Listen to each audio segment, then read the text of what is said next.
Hello, hello, and welcome to another Fall Orvis Days live stream. I'm Caitlin Fickak. I am the marketing manager here for Orvis Dogs, and this is our last dog-focused live stream for Fall Orvis Days. We'll have another on Thursday focused on streamer fishing, but today I'm joined by Kat Pippitt. Her husband, Ethan Pippitt, is in the background playing production and dog manager. But we're here to chat about nail care. We have a adorable, is he 10 weeks? 10 weeks, yep. 10-week-old puppy here to help demonstrate some nail trimming care tips and getting your dog conditioned for good behavioral nail care trimming things. And then hopefully we'll see another one of their awesome dogs later on. But Kat, I'll go ahead and let you introduce yourself, talk a little bit about your kennel operation, and we can go ahead and get to demonstration, because I know with a young puppy he's going to want to get to gnaw and all that good stuff. Yes. So thank you for the introduction. Yes, I'm Kat Pippitt with Standing Stone Kennels. My husband and I have owned Standing Stone Kennels for the last 10 years. We breed and train and raise German Shorthair Pointers, as well as other breeds we train. But this little guy is a 10-week-old German Shorthair Pointer. His name is Hex, and he is getting worked up and doing some puppy biting, which is, if you are used to puppies, very normal, but he needs to learn that that's not okay behavior. So I'm just gonna give him a little muzzle pressure and help him settle down. But what we're mostly here to talk about tonight is his nails. So he doesn't need a ton of nails trimmed because he gets his nails trimmed every week. That's something that we work on with our puppies from the moment we bring them home, is just being comfortable with physical handling. For example, he knows I'm distracted, he knows I'm talking, so he's getting a little worked up. So we're just gonna stretch him out on his back a little bit, not put my hands in his mouth, and let him just relax a minute. So physical handling is really important when you've got a little puppy to start developing proper interactions, because there is going to be times where he's gonna need his nails trimmed. Just putting a little pressure over his muzzle. Settle down, buddy. And there's a chance that you're gonna go to the vet and he's gonna need an exam, or he's going to, I'm gonna just put him on his back for a second. Chest, hand on his chest, can you see that? Mm-hmm. Just keeping him from biting me right now and just giving him a little pressure until he settles down. This is important for puppies to learn how to kind of give to that pressure and learn a little respect. Hey, good. Because if you ever go out on a hike or a hunt and he gets injured and you have to look him over, he needs to be able to settle down for that. Good, good. Oh, good boy. That's a good boy. So when we trim our puppy's nails, we like to use not only a nail clipper, but also a grinder. So I like to trim the length of the nail with the clipper. That way you're not utilizing a grinder and just grinding and grinding and grinding on that little puppy nail forever, which creates a lot of friction and a lot of heat. And can get really uncomfortable for your puppy. This little guy, like I mentioned, he's had his nails trimmed every week growing up. So there's not a lot, which is what I want. I don't want a whole bunch of nail needing to be trimmed. So we're gonna help him settle down. That's something else to keep in mind when you are doing your puppy nail trims. He might be struggling, he might be fighting, and if you just let him up while he's doing that, he's gonna learn, it worked. I just struggle really hard and I get out of mom's arms and get what I want, which is down. So the next time she holds me, I'm just gonna fight harder and struggle harder, and then she's gonna let me down because it worked the last time. So he needs to learn, hey, it's not gonna work, buddy. I'm gonna hold you until you give in. And then once you've calmed down, then I can let you up. Then we can finish your nail trim.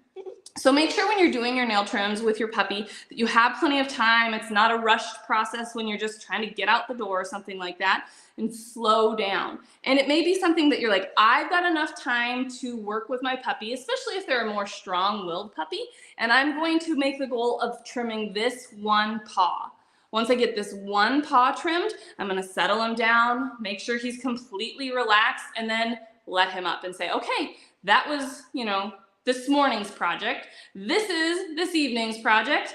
And these are tomorrow's project. And then you can kind of work through that. But the important thing is to make sure that he's not getting out of this process until we let him out of this process, not him fighting us. So I'm just going to kind of pinch his little legs between my thighs here. That gives me a little control over him. Hey, hey, hey. And then when I clip, like I said, there's not going to be much to clip on these. I may only be able to grind them today because we've been doing such a good job at keeping these little nails trimmed. So if I don't have a lot to trim, which I don't, and I don't want to quick him. So if there's nothing to trim, going through and actually clipping those nails could hurt him as well as quick him. And I don't want to cause, you know, a negative association with this process. So we won't clip tonight. But there are tons of videos on our YouTube channel that show how to go about this process of clipping, grinding, working with puppies, working with older dogs, other positions that you can hold the dogs in to do this process. Settle down. Okay, settle down. Good. But we can grind. So we want to make sure that our grinder's not going too fast. And we're just going to use light touches on those nails to shape them and kind of grind them back a little bit. This simulates him running and settle down.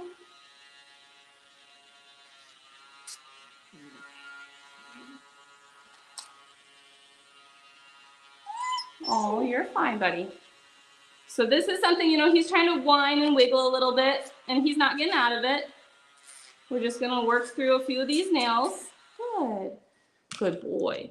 Once we got those, we can just say, hey, you did really good with that paw. I got to, you know, grind on each of those nails, but the grinding actually simulates him running and digging and grinding or wearing his nails naturally, which will help the quicks recede so he doesn't get those really long grown out nails with quicks that are really long and you can't trim much of the nail itself. So nail maintenance, not only from being comfortable being physically handled and giving into that and having the ability to look him over for injuries and things like that from hikes and fields or going to the vet, but also so that he doesn't get a broken nail.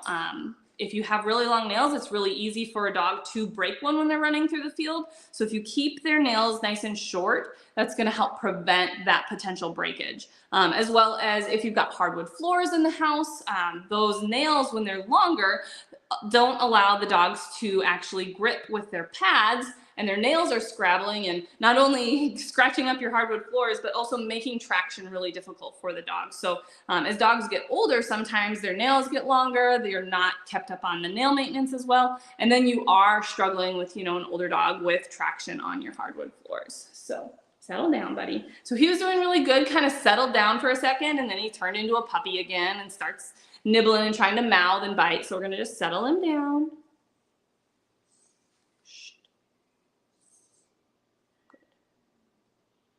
Good. Then we can go back to the next nail.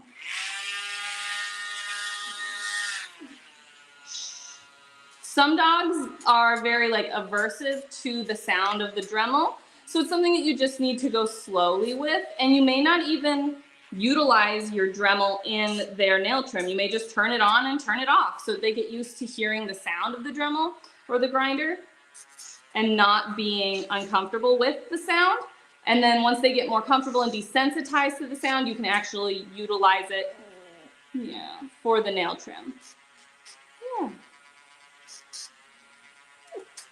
The nice thing about Dremeling too is when you make that really blunt cut with your trimmers, those edges of the nail are really sharp. You think about if you just clip your nail with a nail clipper, the edges can be really sharp. And what do? We use a file and we file the edges so that they're not sharp and catching on everything. The same with the dog's nails. If we're just clipping them with that clipper, they're going to have sharp corners and edges, and they're still going to scratch you and feel uncomfortable, if a dog comes up and paws you, because they've got those really sharp edges. So if you grind them and file them, in essence, they're going to have a nice, smooth, rounded look. I'm going to try and get his little paw closer here so you can see what a nice, where's the camera part? Dremeled little nail looks like. Too close? Where are we at? There we go. So they should be nice and short and clipped down. Thanks, buddy, for the kisses and open mouth kisses. But so we worked through his first 2 paws on the front. He does, the back nails typically grow a little bit differently, and there's even less to take off of those, but just helping him settle down and be comfortable with his physical handling. See how much more relaxed he is. He's doing a little mouthing, but he's not fighting me quite so much, which is really important for, him to learn to give in to being handled like this. Good boy. Good. Because I want to show you what it looks like with an older dog. So I'm going to hand Mr. Hex off to Ethan to give him a potty break and little crate time. Yeah, I was going to say, do you have any other puppy biting tips while we're in dog transition? So, I know we're on nail care, but I think that's a really interesting thing that you're even just talking about with getting them, into their like more mannered state. Yeah, so puppy biting is probably one of the number 1 questions and things we get asked about from people that have a new puppy, because puppies like to explore the world with their mouths, and it's very natural for them to use their mouths on everything from their litter mates to their toys to us. They are typically teething as well in these stages, so they like to chew on things. It's very satisfying. It feels good to them. So very natural. We need to teach them that chewing on us is not okay type of behavior, though, because those little teeth are like razors, and they can, poke holes in your skin and your clothes and everything. So working through puppy biting goes in stages. So it depends on, how strong-willed your puppy is. Hex is probably a medium strong-willed puppy. I've seen way more strong-willed puppies, but he's definitely not a, pushover where a little bit of muzzle pressure and he gives in. He's like, I could still fight this a little bit. So puppies, when you go through this physical handling of going through this nail trimming process, they get to the point where they have to respect you because you're their pack leader, basically, and you're saying, no, you're going to lay here, we're going to do this nail trim, and they give in to that. If they're going to give in to you for that, they're going to respect you more in play as well. So usually it's when play gets really escalated and that excitement level is really high is when those puppies' teeth start to come out a little bit more. Just like an overly tired child, an overly tired puppy can be a little more naughty and a little more rambunctious. A lot of people tell us, oh, my puppy just gets the zoomies in the evening. I'm like, yes, so do my children. And that's when I'm like, take it outside. Let's burn off some energy. And then let's go be in our crate for some time. Let's like sleep it off. Yeah. Crate for the dogs, not the children. Not the kids. Let's clarify that. But trying to do a nail trim is also probably not ideal during those zoomy times, right? So read the situation and say, hey, puppy hasn't done anything all day. We should probably go for a walk, burn off some energy. He's been in a crate while I've been at work. He needs something to do before we just go straight into a nail trim. So try and to like relax and be super respectable and all of that when he's like, I haven't done anything and I've got all this energy and what am I going to use it for? I'm going to use it for struggling and fighting and biting. So yes, so trying to set your puppy up for success in those situations where you would say, hey, I'm not going to just, pull you right out of your crate and try and do a nail trim when you've been cooped up all day. And then when you got that strong-willed puppy, like I said, you can't let your puppy out of the situation. Before we got on the live stream, we were talking about crate training. And if your puppy is crying and whining in their crate, and they get let out at that time, they're going to learn that worked. Crying and whining in my crate worked. So I got out of the crate, which is what I wanted. So next time I'm just going to cry and whine louder and longer until I get let out of my crate because it worked once. Reinforcement-based training is very powerful training, and puppies learn very quickly from that. And they basically just got reinforced coming out of their crate by crying and whining. So they taught you to let them out of their crate by crying and whining. So we need to say, hey, I'm not going to get you out of your crate. I'm not going to let you up from this nail trim position until you're relaxed and comfortable. Then you can get up. And that release means a lot more to them. And not release while they're fighting, not just be like, okay, I can't handle you anymore, puppy. You're up and out. I mean, he's a 10-pound puppy, maybe 11-pound puppy right now. He's pretty manageable. But if we start setting the precedent that he struggles, he fights, he gets out of it, when he becomes a 20-pound, 40-pound, 60-pound dog, that fighting is going to be a lot harder to manage, and he's going to be able to fight his way out. If he learns that that's not an option from a puppy on, it's going to set the stage for nail trims for the rest of his life and make things a lot more manageable for sure. Ethan and I actually like to play this game with our young puppies when we're just hanging out, watching a show or something in the evening, or sitting and talking even. You hold a puppy on your lap, kind of like I had him for his nail trims, except we're not nail trimming. We're just putting him in a kind of submissive position where he's on his back, chest to chest, and we call it, "You will love me." Basically, I'm going to hold you here until you relax and just calm down. And it exponentially gets shorter and shorter, the amount of time that the puppy takes to settle down. Once they settle down, then I always say, hey, there's my old boy. This is Nix. He's 10. He's going to get his nails trimmed next. He doesn't know the sweetest face, too. I feel like I say that for all of them, but he's got his little sugar eyebrows starting at 10, a little in his muzzle. But basically, hold on to him until they give in, and then 90% of the time, once he's given in, he falls asleep and he's just like chill and relaxed to be there. So we are conditioning good behaviors with him is what we're trying to do, is like, hey, you can come in, you can settle down, you can calm down, be part of the family. You don't have to be ping-ponging off the wall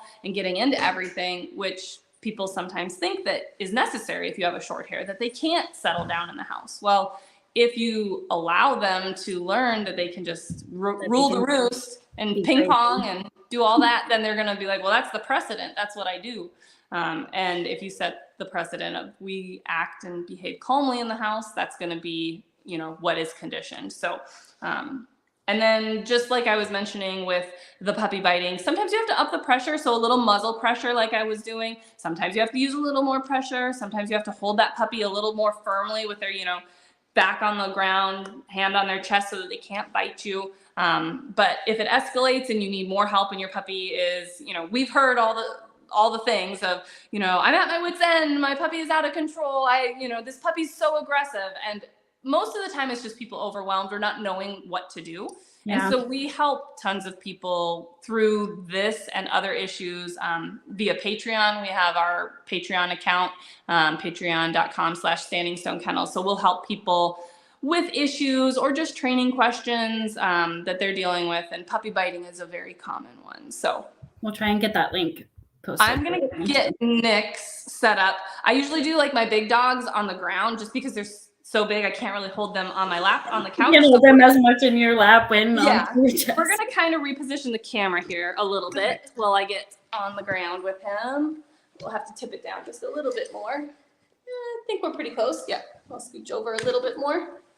So I just get him to sit down in my lap, which, like I said, this guy's been ready for it. He's like, I know the routine. He's been doing this since he was an 8-week-old puppy. And we probably get into more of like a bi-weekly nail trims when they get a little bit older. But you just help him. There we go.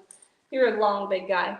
Same thing. Get into position on his back, in between the legs like this, and settle down. Like I said, he's to the point where he's not super struggly anymore. Yeah. And then we can just trim. So he has wiggly. Now he's going to be like, I do struggle. You don't. His nails are, it's funny. Hey, Nix, what you doing there? Settle down. His hair between his toes is actually longer than his nails. He has these feathery little toes, which is just a unique thing that he has. But so you just come in, and we did some nail trimming videos with Orvis as well, and showed how you find where to clip. But you basically want to scrape underneath the nail and find that catch point, and that's where you clip. And you don't want to clip back at an angle because that could cut into the quick. So you kind of want to cut at more of a perpendicular angle than an angle back towards the nail bed. Now, another thing that people sometimes make the mistake of is there's typically a nail guard on most clippers. And people think that that's a special length that you trim the nails to. Well, every dog's nail is different. Every dog gets their nails trimmed differently. So, you know, if I haven't trimmed his nails for 6 weeks, there's probably going to be more to take off than little Hex's nails who have been trimmed every week. So you don't want to use that as any kind of gauge of how much you should trim off. As well as every one of these nails on his paws has a different amount that I'm trimming because his paw is built differently. So there is some nails that I need to take more off of and some that are less because of the way that he runs on his feet. If you look at your tennis shoes, a lot of times people's insoles wear out faster than the outside of their shoe just because of the way that their foot runs. Same with their paws. These are their little shoes. So pretty easy to get those front ones trimmed really nicely, nice and short. Some of the nails, so like this one, I probably could take off a little bit more. It's always easy to come back and take just a little bit more off than put it back on. So if you're not sure how much to take off, just take a few thin slices and then come back to it and go, yeah, I could probably do a little more on that one. The other thing when you've got an adult dog like this with bigger nails, a larger breed dog anyhow, is you can sometimes take that one cut and then you can make a couple other angled cuts to start that shaping process even without the grinder. So I did that on a few of these nails. I didn't just take one cut, I took a cut and then a couple angles to kind of smooth that around. And then the same thing with the big dog nails. You can grind the corners and the edges a little bit. Again, you want to make sure that you're not going to hold that grinder on the nail for long amounts of time because it creates a lot of friction and can heat the nail up and be uncomfortable.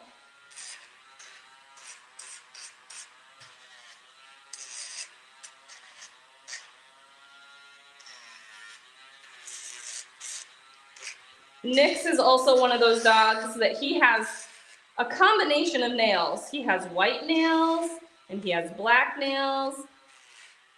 And people think that white nails are easier to trim because you can see the quick inside of there and you know exactly where to cut. And I will tell you, I never look at the nail and try and gauge where the quick is based on looking inside the lighter colored nails. I always do it by that catch point and the feel of the clipper along the underside of that nail. Otherwise, your eyes will deceive you. You know, like when you look through water and the images and things are distorted. Same with their nails and the quick. You don't want to think and be confident that you're cutting where you should and then cut way too much because of what you thought you saw. So I'll quick grind this one and then I'll show you how I get him into the back position. Well, too much, too fast.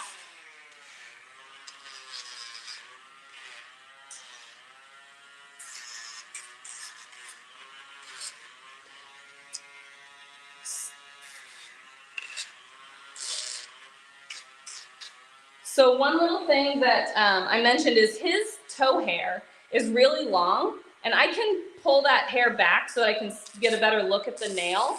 But there are some breeds of dogs that have a lot more furnishings and are a lot more coated, like setters and spaniels and things like that. And a little nifty trick that you can utilize is a citrus bag. So like a lime or lemon bag has those mesh plasticky bags. You can actually put it over their paw and their nails will pop through, but it holds their hair out of the way, which is really cool. So a little quick tip about furry-feeted dogs. So Nix is a longer, bigger dog. I'm a fairly short person, so reaching his back legs is a little more difficult for me, especially to get close enough and kind of see what I'm doing.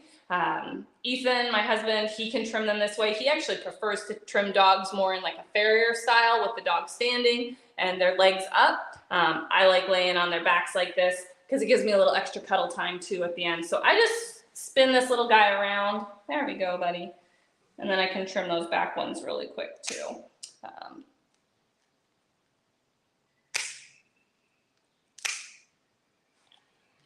And it's just a feel. You kind of scrape under that nail, you feel that catch point, and that's where you clip.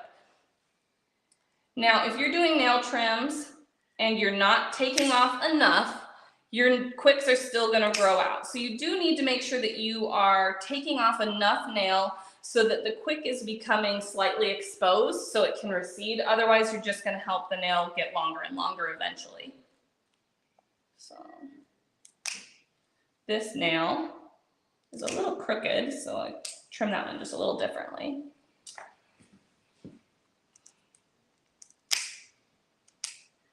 Good job. And then we'll just grind these last ones really quick.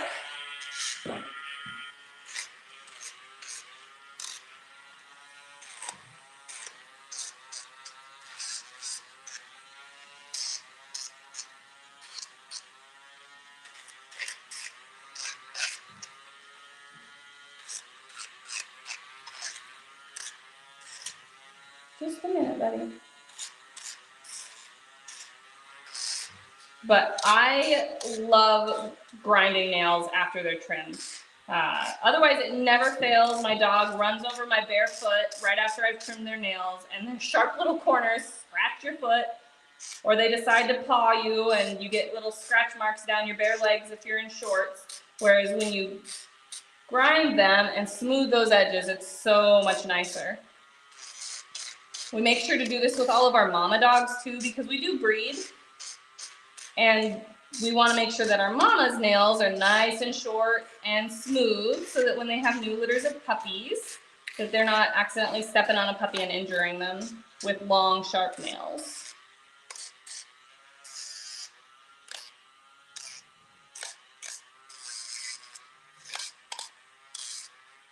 Good boy.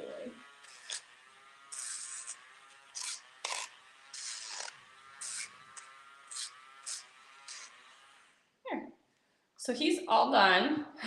He's pretty relaxed-o'd. I'm probably gonna spin him around again so I can snuggle him up here.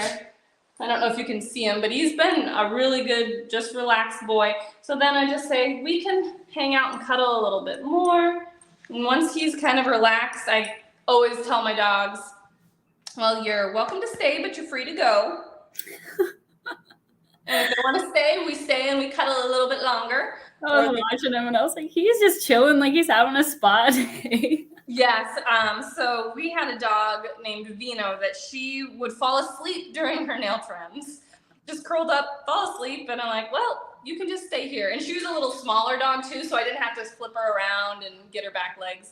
I would just keep her in one position, and she was really relaxed the whole time. So, but when you work with your puppy and you get to the point where you can do nail trims like this, it's not a battle. It's an enjoyable process, a time to, spend a little extra time with your dog, loving on them, bonding with them, taking care of them, because their nail maintenance is really important. It's not something that he can necessarily do for himself. Some people say, oh, I never have to trim my dog's nails because they just run them and, dig and they grind them down themselves. And Nix is a dog that he doesn't need his front ones done all that much because he does wear them pretty well, but I still took a considerable amount off his front nails, and his back nails definitely needed trimmed. So I think that all dogs need their nails trimmed, just some people don't want to have to do that level of commitment and maintenance with them. Because if you don't have a puppy that you've developed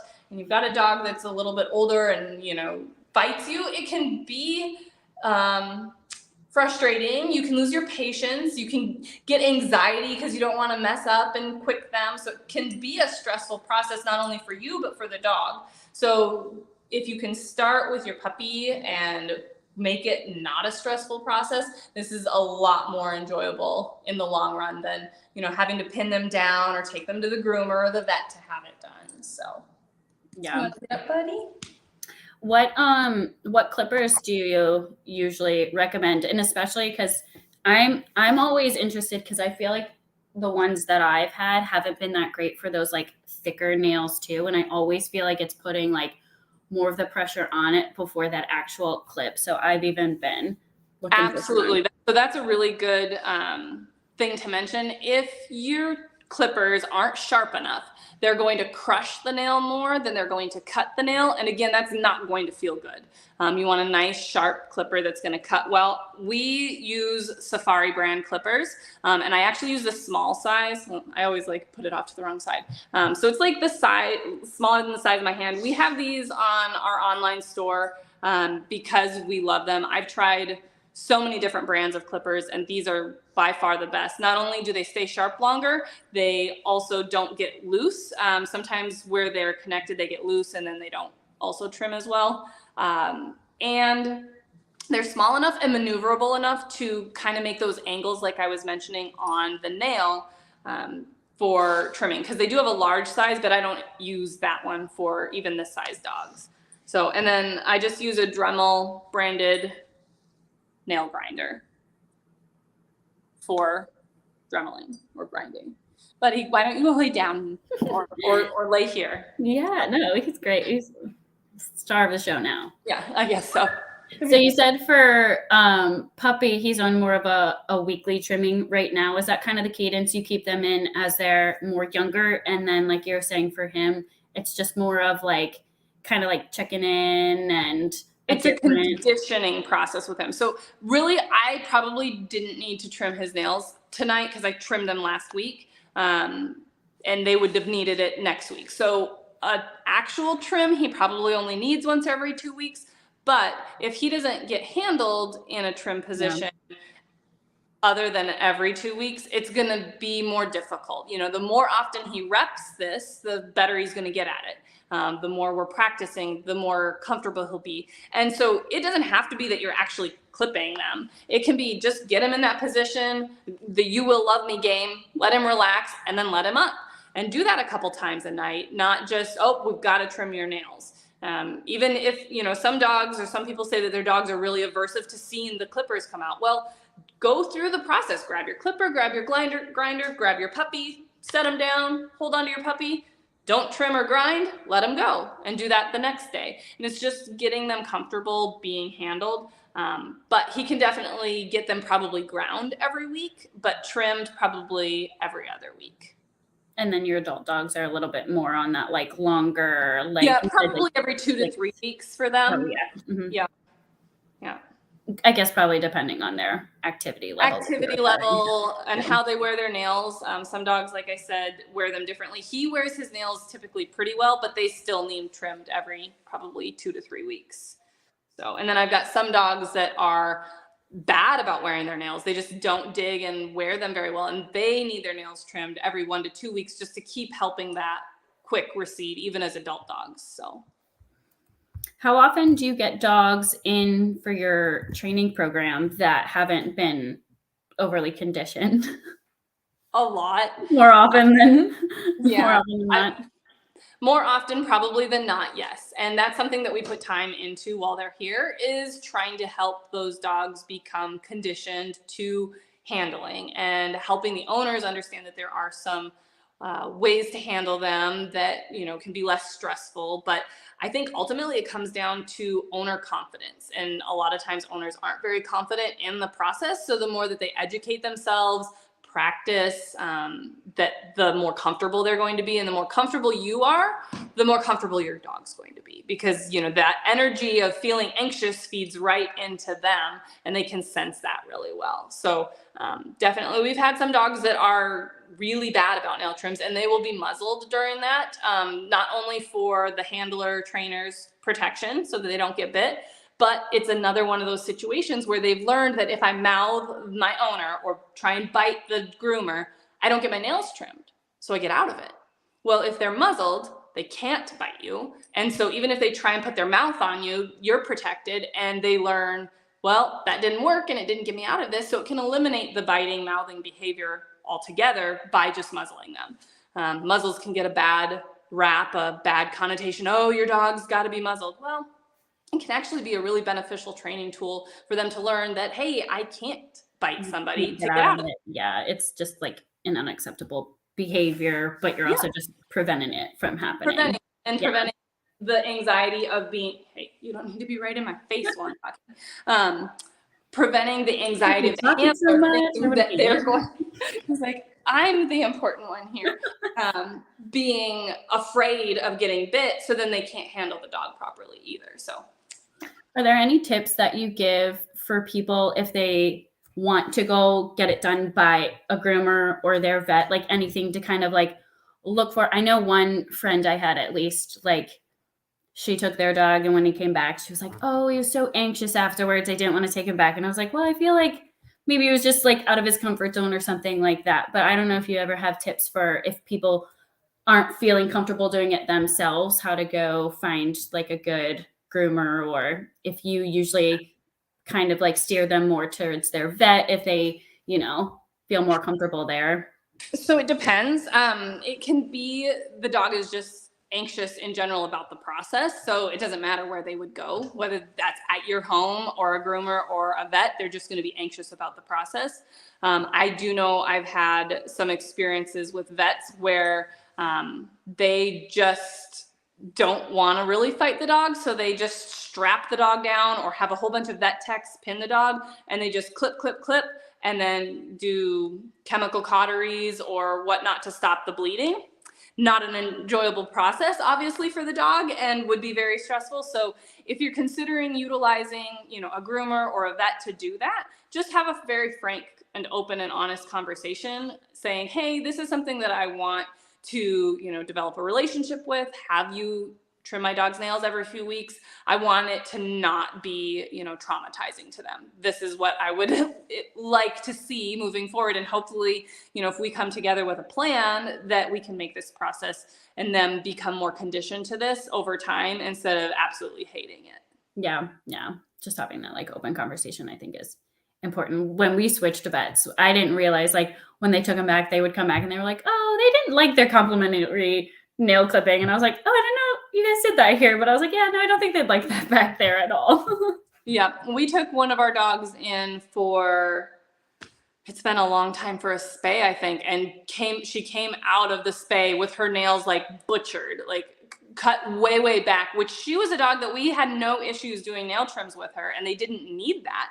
But they were just so used to when they would go in and do spays or neuters and the dogs would be anesthetized that they would just cut those nails back as short as they could, because most people don't maintain good nail maintenance. And I was actually fairly frustrated about the situation because it was not something that I had requested, and it was something that I felt like was way overdone. Yeah, not necessary. Like it's in good intention, but I didn't want communication would have been nice. Yeah, exactly. No, I think that makes sense. And I also feel like in some of the like new trendy dog kind of businesses, like the mobile groomers is something that I think is so sweet for them to actually like come more into your home and their like safe spaces and stuff like that, which I'm sure helps to keep them in a more like, yeah, definitely.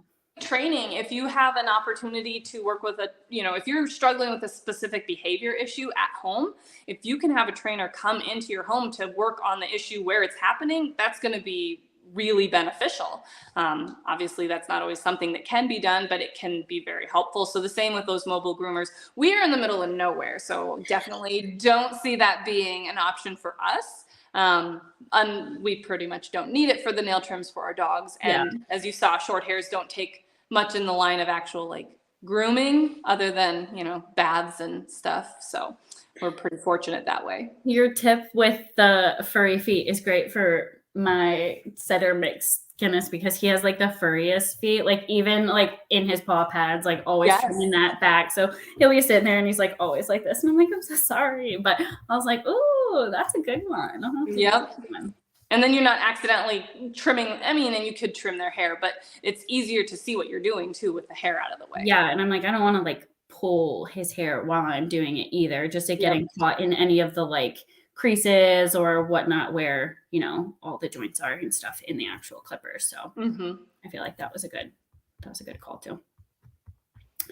Well, sweet. I don't think we have any other pressing questions in the queue, but really appreciate your time and Pup's time and Ethan behind the scenes too. It was great chatting. Dogs. Yeah. You guys are doing great. Yeah, appreciate you guys joining us tonight.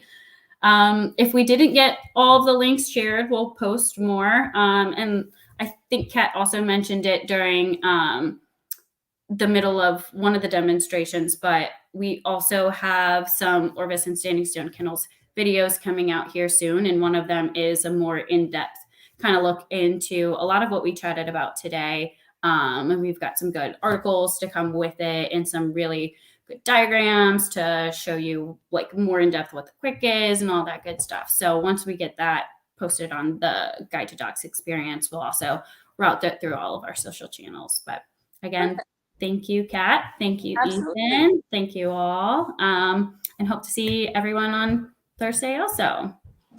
Sounds great.